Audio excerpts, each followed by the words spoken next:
तुम्हें पता है, मंत्रों में इतनी शक्ति होती है कि जो चीज़ तुम्हारे किस्मत में नहीं है वो भी मिल जाए। मंत्रों में इतनी शक्ति होती है कि वो परमात्मा की शक्ति की हल्की सी झलक, एहसास, स्पर्श तुम्हें करा सकती है।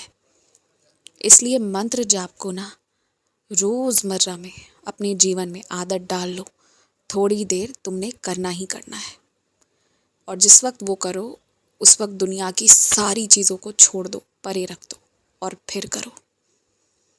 तुम अपने तरफ से सही थे, लेकिन तुम्हारे सही होते हुए भी जो तुम्हारे साथ विश्वासघात कर रहा है, एक साथ दो रिश्तों को एक ही दहलीज पर एक ही तरह से वजन दे रहा है, वो गलत है।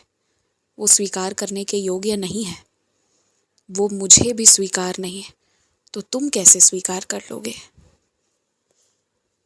देखो, जिसने धोखा दे दिया रिश्तों में ना, वो ना उस पर पहले की तरह विश्वास तो नहीं किया जा सकता, लेकिन एक मौका हम दोनों मिलकर देंगे। अगर इस बार धोखा हुआ तो सजा भी मिलेगी, और मैं तुमसे ये वादा करता हूँ कि उस नई शुरुआत के पहले वो लोग तुम्हें माफ़ी मांगेंगे और तुम्हारा खोया हुआ सम्मान तुम्हें लौटाएंगे, और उसके बाद ही उस रिश्ते की पुनः शुरुआत होगी। तुम चिंता मत करो। मैंने पहले भी कहा था, गलत बर्दाश्त मत करो, पर तब ना तुम परिवार का सोचकर शांत रह जाते थे। मैंने कभी तुम्हें चिल्लाने के लिए कहा ही नहीं था, लेकिन मैंने तुमसे ये ज़रूर कहा था कि अपनी बात को रखना सीख लो। और अगर तब मेरी बात माने होते ना, तो आज जो तुम्हें पछतावा होता है कि क्यों तुमने तब अपने लिए कुछ कहा नहीं, और आज किस मोड़ पर ले आए हो खुद को, लाचारी के मोड़ पर, और अब उठने का प्रयास कर रहे हो इतने सालों बाद। चलो उठ जाओगे, अब भी उठ जाओगे, लेकिन इससे एक शिक्षा ले लो।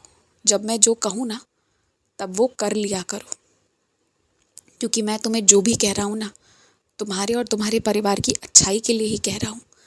उसमें गलत किसी का नहीं होगा, नुकसान किसी का नहीं होगा, ये बात समझो तुम। अभी 50% खोया है, डूब गया है, तो 50% बाकी भी है। पढ़ो मेरी सचरित्र, दिल से विनती करो, दीप प्रज्वलित करो, और देखो कैसी कृपा होती है। लेकिन पुकारना इस बार दिल से बस, तो मैं आऊँगा ज़रूर। खुश रहो।